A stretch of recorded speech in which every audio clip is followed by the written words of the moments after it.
Hi there, welcome back to the Retro Desk. I'm Matt Heffernan, and today we're going to talk about the TeleVideo 990. It's an old terminal, and we're going to talk about what a terminal was and why we had them, and why there's just a whole lot of them around and are desperately in need of being salvaged, or they're just going to all go away. And then at the end, we'll do a little extra retro unboxing for fun. So let's get into it. What is a terminal? Well, a terminal is some sort of device. It provides input and output. So you'll have some sort of serial link to provide that input and output over, and it will connect to some sort of host. And now input characters will go into the host, and then the host will output characters back to the terminal. And so those input characters are usually coming from some sort of keyboard, and the output characters are getting displayed somehow, either printed on paper or, as is more common now, to be put on some sort of display, an actual video display. What is a host, though? So a host is usually a computer. Just any old computer can be a host for a serial terminal. But also a terminal can be connected to a modem to connect to a remote computer. And that's pretty much what you were doing when you were getting on the internet back in the early days, before you were getting set up with TCP IP stack and all that stuff to make web browsers and things happen. You just had a modem and you were able to log in to some sort of computer, and you were just getting the text. It was all text between you and that remote computer. But nowadays also terminals are mainly used for embedded devices. So it's still a common standard because it's a very simple thing to implement, this serial connection, and just have 8-bit characters going back and forth. Real simple. So it's still widely used for that, but we don't really need terminals anymore because we have computers that have terminal programs, so we don't need a dedicated device for that anymore. So why did we need terminals in the first place? And I mean, do we still really need them today? Well, let's take a look at a modern computer. Now, computers these days, ever since the Apple I, have had display adapters. And that was 1975 for reference. So before that, computers did not concern themselves with displays. They would just have input and output ports, and usually some sort of serial port or a parallel port, some special connection to a tape drive or something like that. But if you're going to get text out of the computer, generally it was either going to be printed on a regular printer or some sort of teletype terminal that would print text on video. And so, of course, these days we are strictly using video, so that's why we just hook up a monitor to the display adapter. And if in a lot of cases that computer and monitor are built into each other for like an all-in-one type unit. And also modern computers have USB controllers, and that is how we connect different peripherals to it. And USB is also serial, but it is a far more sophisticated version of a serial connection than those old school serial ports.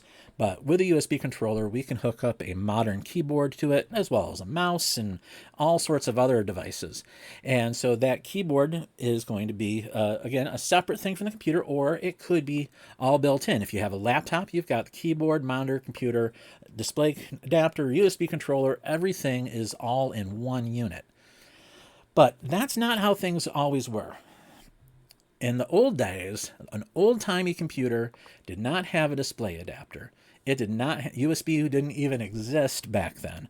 All you had were these ports, like serial ports. Now, serial port just means that instead of the bits being transmitted in parallel, all at the same time, so like a whole byte at once, all 8 bits, the serial port, you're just 1 bit clocking at a time. So it had to go pretty fast in order to get the data through in a reasonable amount of time. But of course, serial ports were not that fast. They were originally doing only about 300 bits per second, which is, kind of slow. But anyway, but the 300 bits per second, that was perfectly fine for most terminals of the day, because a terminal at that time usually meant a teletype machine, which is an electromechanical device. Like the one you see here, this guy is using a Teletypes terminal, and it's connected to an IBM System 370 mainframe. And as you'll see, basically it's a giant computer, and it takes up the whole room. That was what mainframes were, is that you had that sort of main panel unit, and you had all the lights and dials and switches on the main unit, which gave you an insight into what was happening on the address bus and the data bus and all sorts of other settings. But if you were going to use some sort of program on there, chances are your interface to it would be through that teletype machine, where you'd be typing something in, and of course, like a regular typewriter, you'd type it out and it would get printed on the paper. But then when the computer had some output for you, it would then start, like as if it was magically printing on its own in response to whatever you typed into it. And that's how, say, the first basic interpreters worked. They were being used with teletypes. So when you typed list, after writing your basic program, it would print it out on paper, all of the instructions in order. So that was sort of the way that computing generally was up until the 1970s. So starting at the beginning of the 70s, we see the advent of the mini computer, like this DEC PDP-11. Now, we'll see a lot of the same components here in a PDP-11 that we see in the IBM 370, but everything's really shrunk down. So that main panel is just that one little unit at the bottom with the switches and the lights. And again, you're just able to visualize and manipulate the different buses on that processor. And instead of having giant banks of tape machines, you could just have a couple of little reel-to-reels just stuck up in there, because this wasn't used for a giant enterprise type system. This was more for a small team of people to share. But in both cases, we're talking about machines that were multi-user machines. So they wouldn't just have one serial port. They would usually have a whole bank of serial ports, so that you could have a whole room filled with teletypes or eventually video terminals that you would use to interface with it. And with the PDP-11, that was really the beginning of Unix becoming the most popular operating system for serious enterprise programming and development and all that goodness that we have now inherited into the modern age of Linux and Mac OS. And then in the mid-70s, the thing that is known as a microcomputer came out. And the very first commercial microcomputer was, of course, the MIT's Altair 8800. And I've talked about this before, and there's another teletype very similar to the one that was used by Paul Allen when he was demonstrating the original Microsoft BASIC for the MIT's Altair. And you'll notice it not only has the paper for printing the text and the keyboard for printing the text, it also has a little paper tape cutter and reader attached to it, so that then data could be encoded in binary in that paper tape. And that's how he brought that source code, well, rather not the source code, but the compiled, assembled machine code of that basic interpreter from his PDP-11, which had a similar type of a teletype connected to it that could punch that tape, and it was running an emulator of that MIT's Altair, and then they could read that paper tape into the MIT's Altair and load that program and run it, and that's how Microsoft became a thing.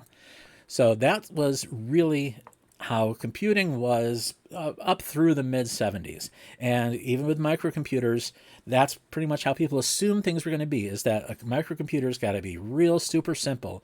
It's just that one computing unit. We're basically taking the CPU and we're cooking up a bunch of switches and lights to it, and then providing like a backplane to connect to the address bus so that we can have different peripheral cards. But still very, very, very simple, because every chip that we add to it is greatly increasing the cost of it, and we did not have large-scale integration yet.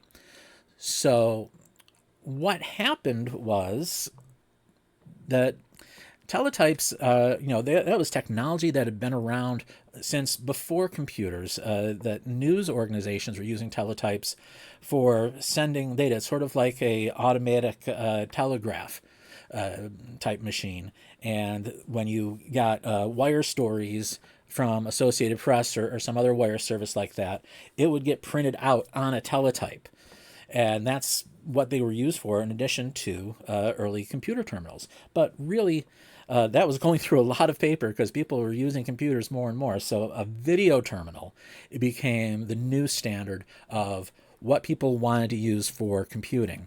And DEC, of course, being one of the biggest computer manufacturers, especially in terms of expanding the market with the lower cost mini computers, they said, all right, well, here, you buy a PDP-11, and then you can buy a bunch of these video terminals, and you can set up your whole office with these video terminals, and they're all connected to that one computer, and they're all on their own separate Unix session, and you're really doing great at that point. And you're not just running through reams and reams of paper. You're only using a separate printer for when you really want to print something out.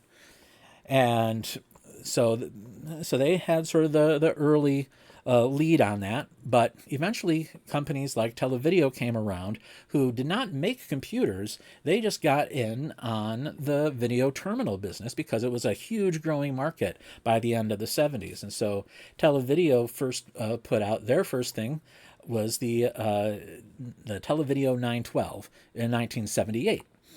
And that's when things were really starting to boom. But they were still these massive beasts, these big honking single unit with the keyboard and monitor all attached and a whole lot of extra casing around it. And they were just heavy, beastly monsters. And eventually we needed things that were a little lower profile. And after that came out, we started into the golden age of terminals, starting in 1978 with the DEC VT100. And that became the main standard for computer terminals. And pretty much every terminal that's come out since then, including terminal programs that are built into modern computers, all emulate the DEC VT100 at the most basic level.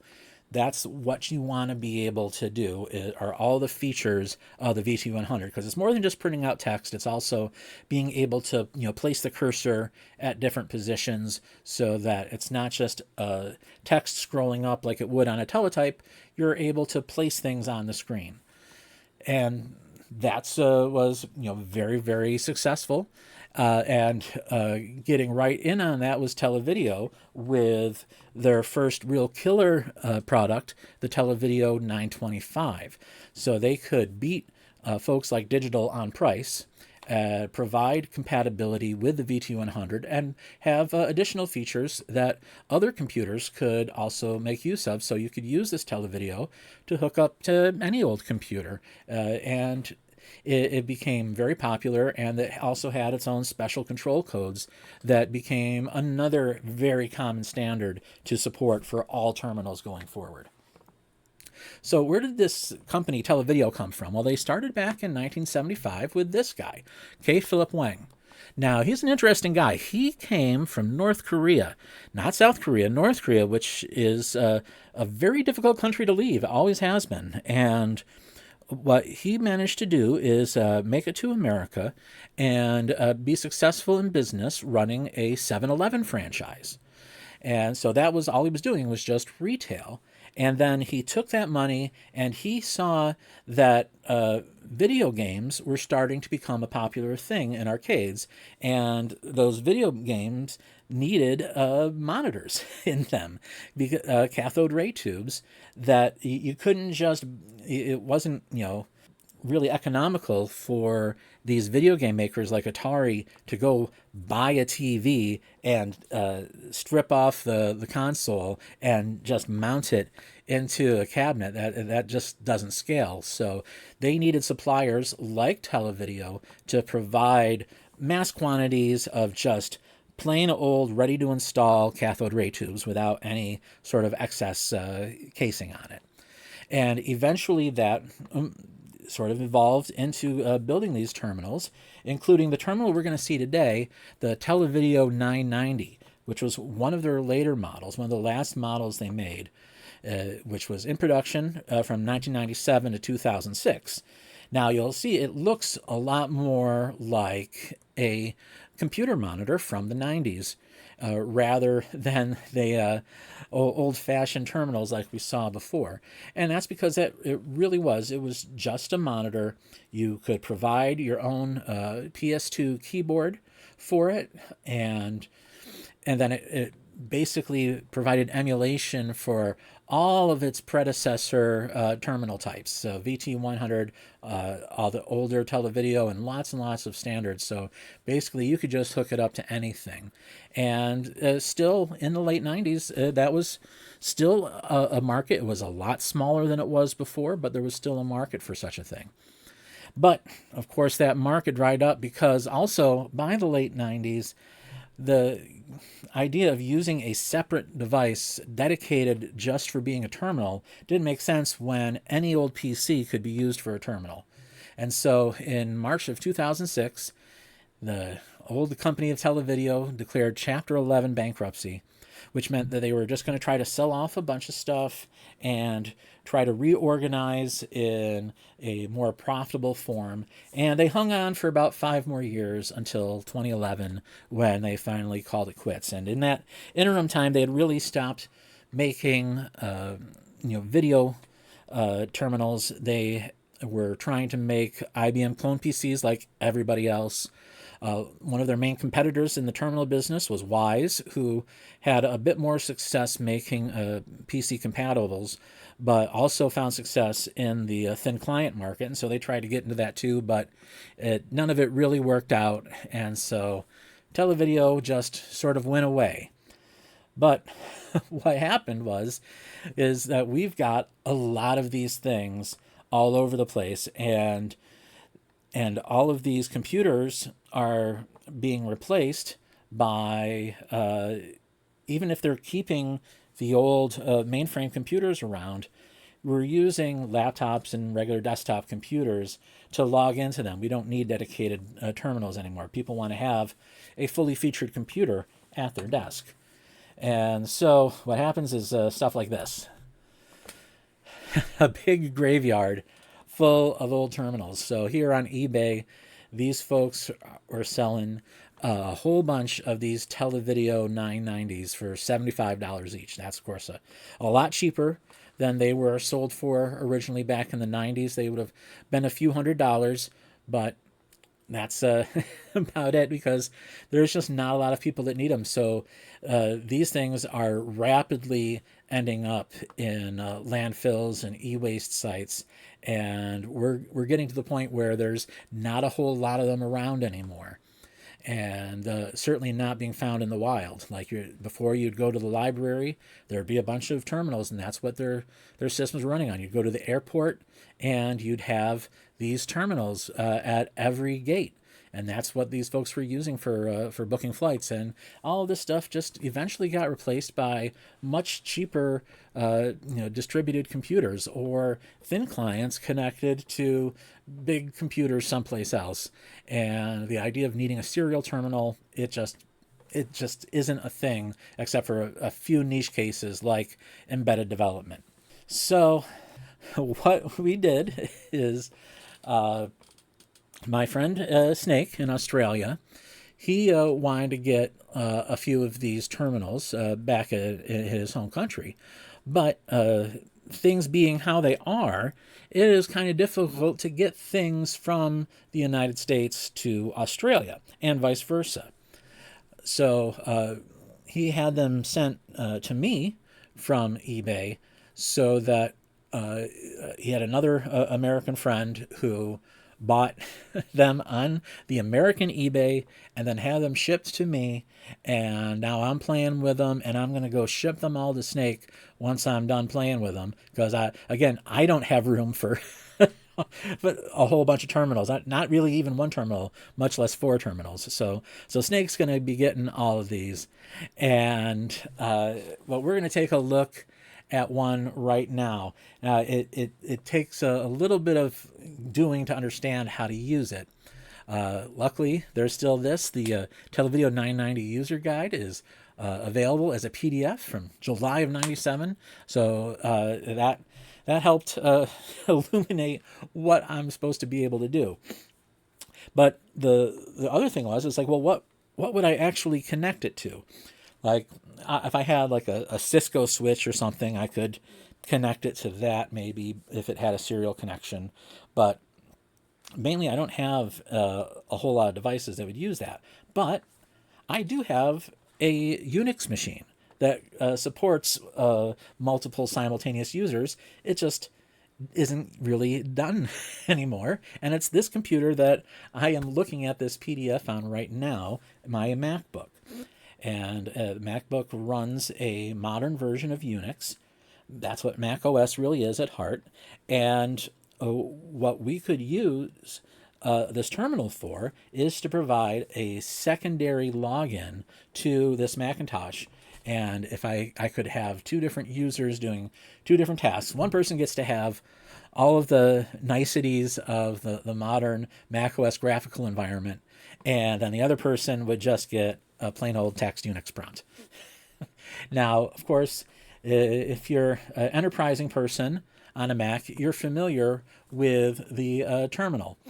So as you can see, it's even still called terminal up here on the menu bar, because that's what it is. It's a terminal, but it is a program built in where I can look at my files and run things like compilers, things that use a command line interface. And that's pretty much the extent to what I would use the command line interface for, would be within this terminal. I don't need to have another device hooked in, but doesn't mean I'm not going to try. So what I found here was this page right here, that somebody had a Wise terminal, again, very similar to that TeleVideo terminal. Yeah, a lot of people had different ways of being able to do this that had the same sort of idea. But the main program that we have here is called Screen. And Screen is a program that basically creates this exportable terminal connection. And you just use a USB serial device, and you're good to go. So I've got to kind of reconfigure things here, because I can't use this microphone and that at the same time. I don't have enough USB ports going around. So let's actually get that terminal out, and we'll take a look at it. All right, so here on the MacBook, we just have the power port and then a couple of USB-C type connectors, which are not going to help us connect to a terminal directly. So first of all, I need one of these little breakout guys. This is what I use to get micro SD and SD cards to connect to my Mac, and to get a full USB-A sized port, so that I can then get an adapter like this guy that gives me a USB-A port and this beautiful serial connection. Now you see it's a DB9 type connection. So it's got 9 pins, and so one of those is transmit and one of them is receive and one is ground. And that's basically all you need for a terminal, are those 3 leads to be connected to the right holes there. So I just got to plug in this guy. And now I've got this as a USB device. So we can see here that we want to do screen and then the device of the serial name and then the baud rate. And they're doing 57,600 bits per second, which our terminal can definitely handle. So we're going to do that. But first, let's take a look what our devices are. And it's like, oh, we got a lot of devices. So let's see which ones are USB devices. And there we are. CU USB serial 1120, and there's the TTY. So what I'm going to use is that CU one, and then I'm going to, like it shows here,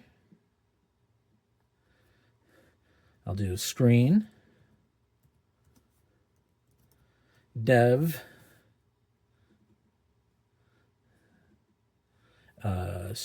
cu.usb serial 1120, 57600. All right, now that gets me into the screen application, and we can see here it's currently doing 82 by 16. I want to get that in a more common 80 by 24. So I'm just basically creating this. All right, so now I've got an 80 by 24 virtual terminal screen that I can export from my Mac. And then from in there, I got to run this magical incantation there to run Getty, which will actually use that serial port in screen to be able to provide this 57600 connection over that serial line. So let me go over here. I'll do Control A and then a colon, and that gets me this prompt. I do exec colon colon colon, and there we go. So now we've got a screen with a login prompt. And it's like, well, let's see that screen now somewhere else. And that somewhere else is going to be this guy right here. Now let's take a look here at the back first. And we can see here it is a TeleVideo 990 made in San Jose, or at least the company was in San Jose. I don't know where this one was at. Made in Korea, actually. And manufactured March of 2006. So this is how we know this is one of the very last ones to roll off the line, because they went bankrupt right after that very same month. So what do we got on the back here, first of all? Well, we have some very modern looking things, because this is from 2006. It's not that old. So we've got this power where we can just have a standard power cable to connect to it. So that's exactly what I'll do. We're powered up. And then we have two COM ports. Now, COM is what the serial ports are labeled. And for our purposes, we want the 9-pin one, which is the COM 2 port. Now, you'll see there's also a parallel port, so you could connect a printer directly to the terminal, and you could redirect all of the text coming at you from that remote computer to that printer instead of just your screen. And here we have a keyboard port, which is just a standard PS2 keyboard port. And of course, you know, I've got PS2 keyboards. You got to have a PS2 keyboard. And so I'm gonna hook one of those puppies up right here with a good old purple connection. This is actually a modern Perix PS2 keyboard. And now we're just gonna turn around. And this guy is a bit grimy, but he's ready for his close-up. And there it is, the TeleVideo, complete with a Commander X16 prototype keyboard. All right, so let's turn it on and see what we get.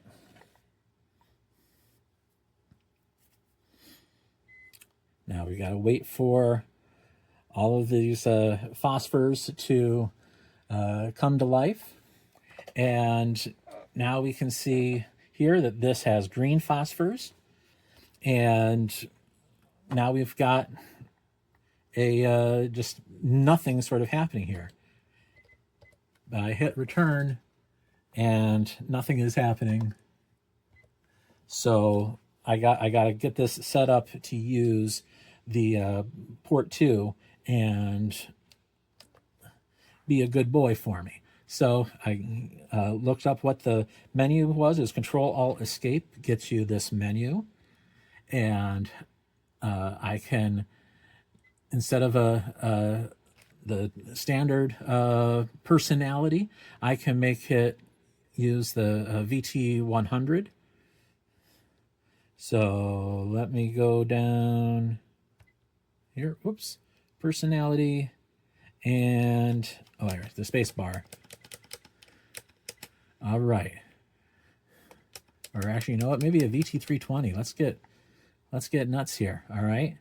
And I think everything else here is okay. But no, of course, the COM port. It needs to be on COM 2. All right. And so we're going to save that. And now if I hit enter, we get a bunch of gobbledygook coming in there. You know, I think I forgot to check the baud rate on here.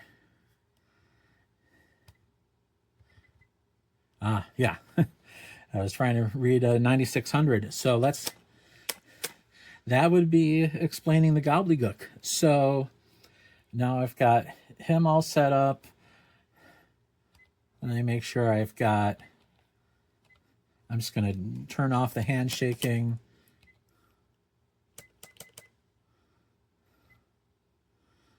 And all that.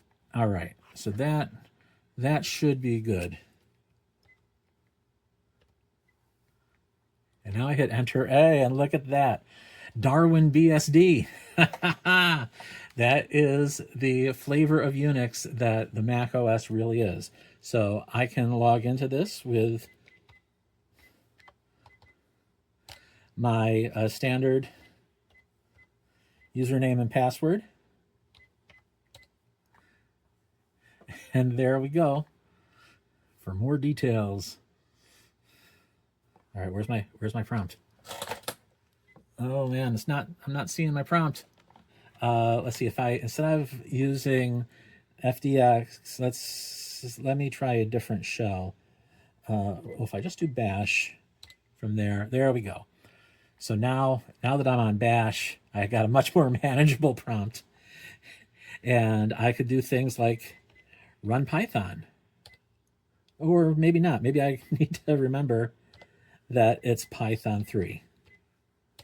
There it is. And now I've got a old-fashioned computer running a newfangled interpreter, which is Python 3.96, built earlier this year in April. So that's kind of neat. And if I just want to say, hey, what's 2 plus 3? Hey, it's 5. Look at that. I'm using a computer. It's amazing. Can I print hello world?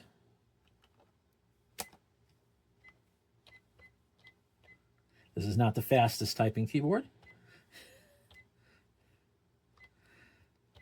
And there we go. So we're doing all sorts of fun computing now, and this is totally useful. So let me exit out of him. All right, and see. I think I might have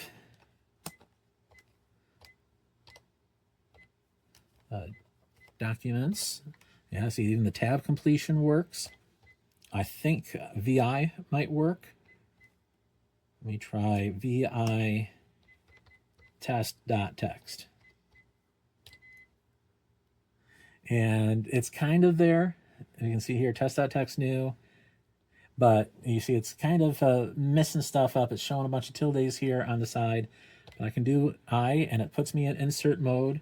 And I can do hello VI.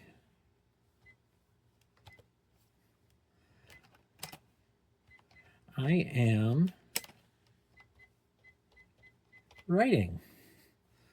There we go. And then, oops, I'll hit my escape. And there we go. And now I've written out my 24 bytes of text.tst, and I could print that out. Look at that.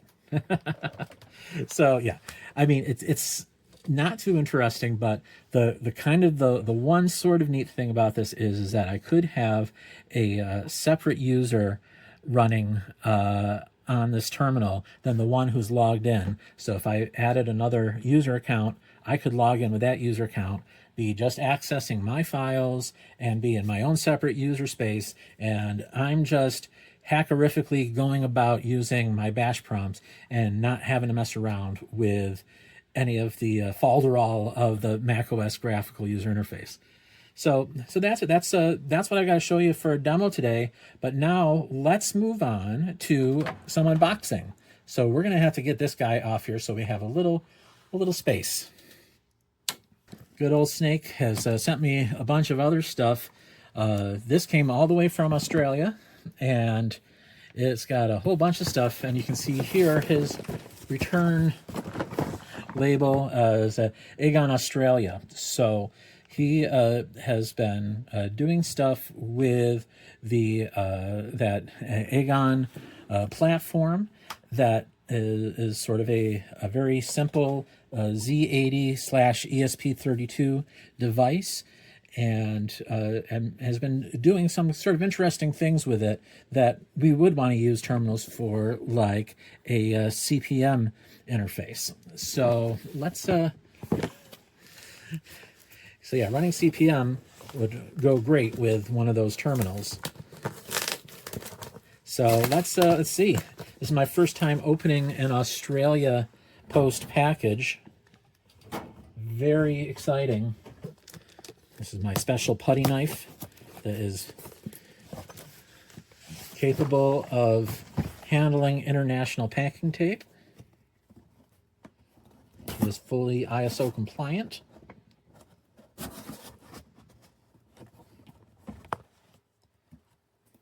Maybe I'll just whack my camera phone with it. There we go. All right. All right, let's see. Nope. Well, hats off to Snake for really packing this well. All right. Ooh, look at all the goodies. All right. So, obviously, right here is a USB keyboard. But, of course, I'm guessing since this is coming with a bunch of Aegon stuff, that Aegon Lite, for some god-awful reason, does not have a PS2 port. It has a USB port, but it only does PS2 signaling on it. You can't use a straight-up USB-only keyboard with it. It has to be a USB keyboard that supports PS2 electrical signaling. So I'm guessing that's what this guy does. And I found it's that the cheaper the keyboard you can find, the more likely it is to work with the Aegon. Like I use an Amazon Basics keyboard, and that works great. I have keyboards that cost several times as much as that Amazon Basic, and they do not work. So, yeah, a little weird. All right, well, let's see. We got so many boxes now. Looks like all of these are from Olimex. Now, we've seen stuff from Olimex before, including the Aegon Lite 2. Olimex is this really cool company in Bulgaria, Plovdiv, which is one of the oldest cities. It's probably it could very well be the oldest city in Europe. And so what better place to have retro stuff being made than in Plovdiv? I love it. So let's see, what do we got here? ESP32 SBC Fab GL. Oh, I think this might be. Oh, look at that. So this looks like a bigger version of something that actually Snake sent me before, which is this guy, the LilyGo TT Go VGA little ESP32 board that does Fab GL. It looks like this one, it has the same sort of thing where it has the VGA and the PS2 mouse and keyboard. But it's got it's got a bunch of other extensions available to it. So we're going to examine what this is, but I'm thinking be able to do a lot of those same FabGL demos that I did with that, but maybe work even better. And look, oh, it has little feet. I can add little feet to them. So we'll have fun putting the little feet on that guy. All right. We're just going to keep him in his little box for now. All right. So I think now this, very similar label. It's box ESP32 FabGL. So I'm guessing this is a container for it. And there we go. Look at this. There's a nice 3D printed box that guy can go into. And I won't have to use the little feet. I'll just mount them right in this nice little case. So yeah, we're going to definitely do a video where we're just going to examine how that little guy works. And let's see.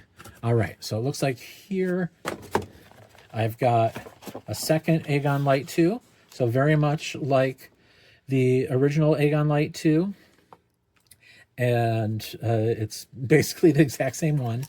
So this is going to be a second one that I have where we're going to be doing a little hacking here, not using the standard Agon, like the BBC Basic inspired firmware. There's a special firmware that's going to be more about working with the CPM that Snake is developing, and also just to be able to kind of use things in a way that's not backwards, so that we're leveraging the ESP32 and not just bottlenecking everything through that EZ80, which just never made a lot of sense to me.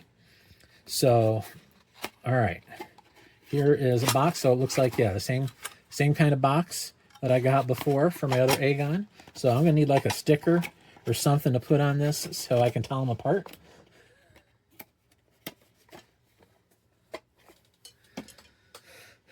All right, oh, I got here RP2040 PC. Oh yeah. Oh, my little feet. Oh, my poor little feet. All right, so this guy, it's another board, but this is using the RPi Pico microcontroller. There it is right there. You can see it has a little Raspberry Pi on there. And so this is just Olimex taking that same chip that that Raspberry Pi puts on the Picos and sort of expanding it out, giving you a bunch of full-size USB ports, a HDMI port, and all the trimmings on there. So that'll be another fun thing to play with.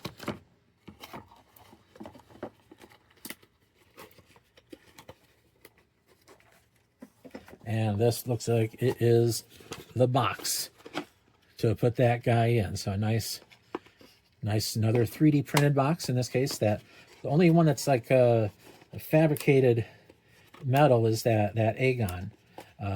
So these other guys have the nice 3D printed ones.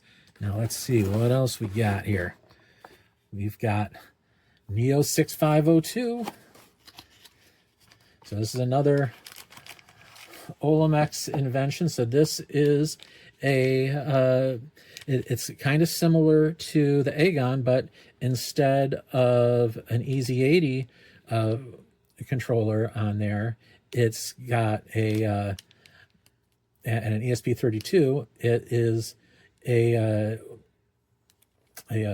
6502 and that Raspberry Pi Pico working together. So this is another neat thing, and Snake has like a whole Discord about this guy and a community starting just around this. So it's like I said, very similar because it's the modern microcontroller mixed with an 8-bit processor, and yeah, it's pretty cool. So we're definitely gonna be playing with that. Get to do some 6502 assembly along with the Pico-ness, and that also has a box. Look at all these little bits and bobs I'm going to have now.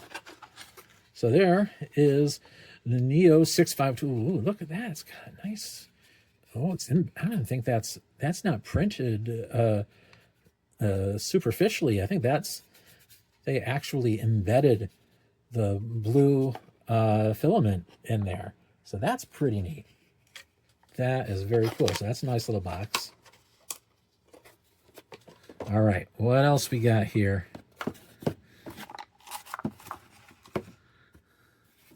Oh, looks like here we got another. Oh,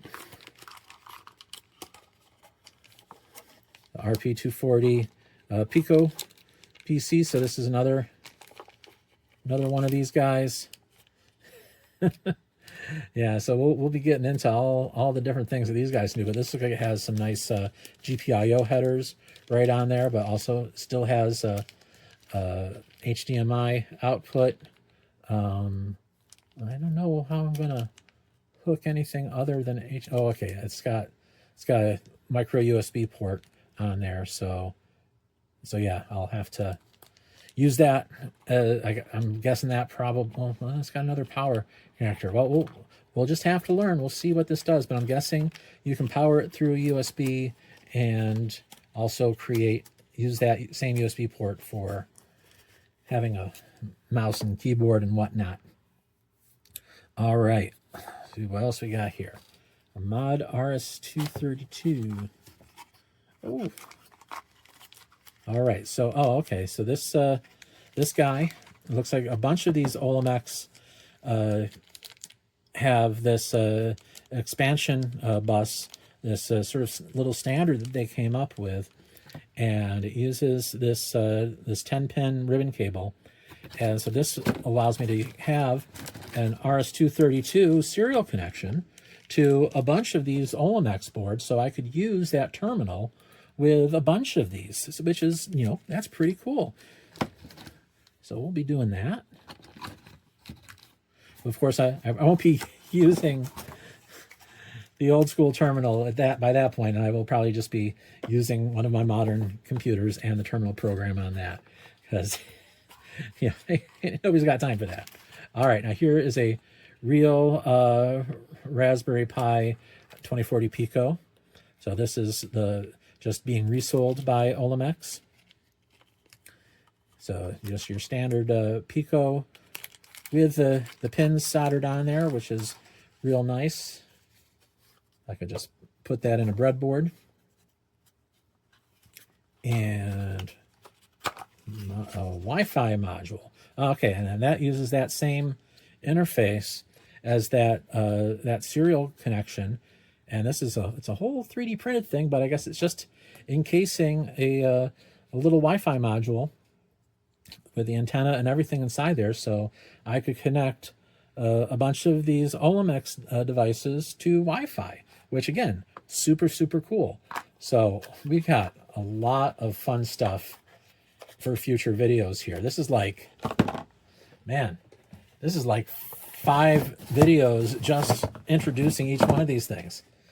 So I'm going to be a busy boy with all this stuff. And now we'll move on. So we'll keep all this together. This other thing, so this he just ordered right from Mouser and had sent to me. So this did not come all the way from Australia, but it was ordered in Australia. So let's see what I got.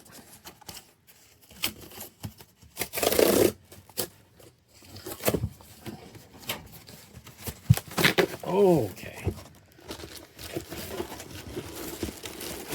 It looks like, yeah, I just have, just the one thing in here,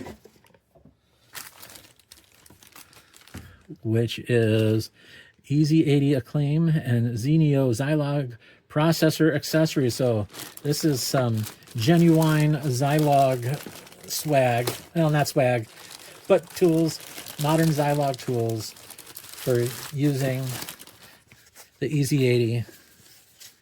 There you go. Acclaim smart cable. Zilog development tools, assembled in Malaysia. Don't accept if seal is broken. But I want to break it now again with my standard ISO putty knife. It is certified for being used on Malaysian stickers. Not just Australian packing tape. It's really, you got to have a tool that can do multiple standards. Thank you for purchasing the Acclaim smart cable. supported operating systems, Windows, Windows, Windows. So I guess I'm not using this with any of my Mac or Linux machines. So, but good thing I do have this guy that keeps wanting to pipe up over here, which is a window. This guy here is my little Windows machine that I have set up mainly for playing media. It's what I play like Netflix and HBO and crap on. So that's all I got.